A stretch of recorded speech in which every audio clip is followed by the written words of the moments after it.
The foundation was set up in the year of 2005 while I was teaching at INSEAD, the business school for the world.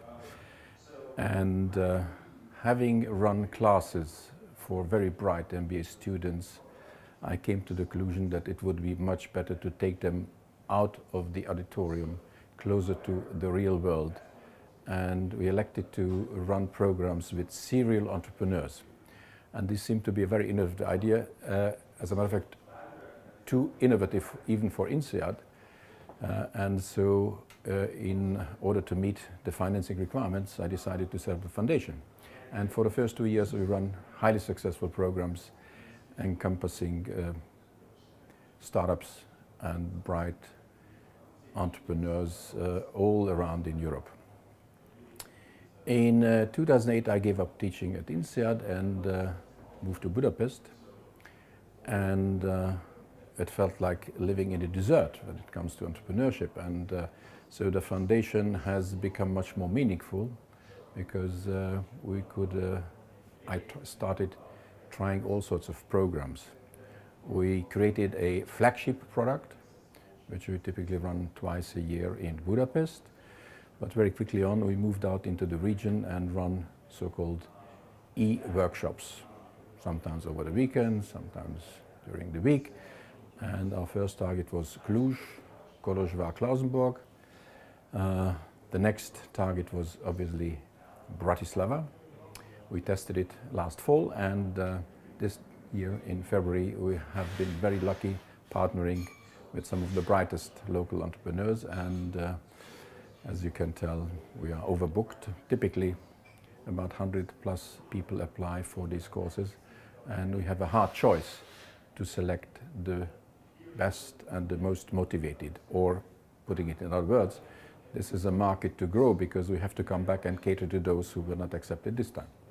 We have plans for Sofia, Vienna of course, which would be our next natural step, and all of the major cities, Prague, Warsaw, etc.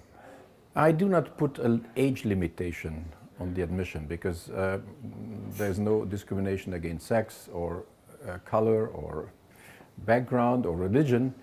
But you're right, most of the people responding to these invitations are in the age bracket of between 25 and 35. We had a highly motivated guy, a 52 years old professor also. How do we reach them? First, it was a very simple 21st century type approach. We published one page on Google and we're looking at the response, and it was fairly good. Entrepreneurship is a discipline which doesn't lend itself to academic teaching. It's not surprising that there are no books about it, that there are no theories to sell, no cooking recipes. Entrepreneurship is a virus. It's a sort of a disease in a positive sense. And the only way to transmit it is by listening to successful guys who have done it, who are honest to the bone, who share their learning experiences, their failures, their pitfalls, their mistakes. Because at the end of the day, the sum of your mistakes is what we call experience. And you cannot buy experience, you have to do it yourself. So it's really the encountering, listening to the real life examples and being infected by them. Those who came to the conclusion that a safe life in a large bureaucracy is probably not going to make them happy in the long run. God did not create us as employees. This has been only the environment, the kindergarten, the schools, the parents and the universities who still do not know how to really prepare the young talents for business life. As always, it's a trial and error, and we came here last fall through the official channels and were very discouraged. And then we reached out and created bonds with the real entrepreneurial scene, and I'm amazed and very impressed how well the acquisition program run and how well they were prepared setting it up. And to be honest, we managed to present a lineup of speakers which is formidable. I mean, we could we probably rent the sport hall here for an audience of 500 to 1,000. No, we got lucky second time round in Bratislava, and it is going so well that I think we should be back soon. What is the biggest room in the world? It is the room for improvement.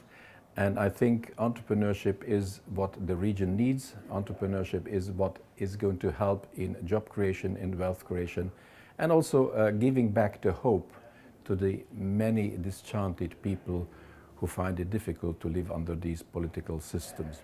Very soon, and I hope it's going to be a continuous program, as we have done it already in Budapest, where it has become an established sort of standard feature, will be highly frequently having workshops, typically over 1.5 days, because that's the minimum you need to make an impact.